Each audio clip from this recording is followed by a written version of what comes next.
Alter Z, এরপর আমাদের English লেখা শুরু হয়ে যাবে। এরপর আবার যদি বাংলা লিখতে চাই অল্টার এস, আবার বাংলা চলে আসবে।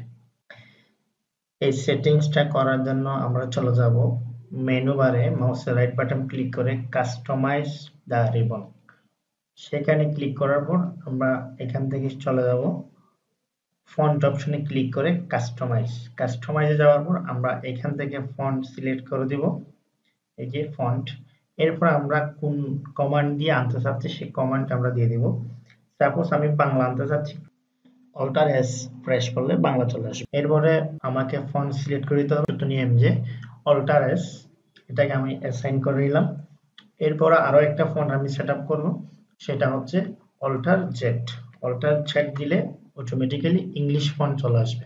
Time new romance day select করে দিয়ে আমি জাস্ট অ্যাসাইনে ক্লিক করে দিব, দেন আমরা ক্লোজ করে দেব, এখান থেকে ক্লোজ করে দেব।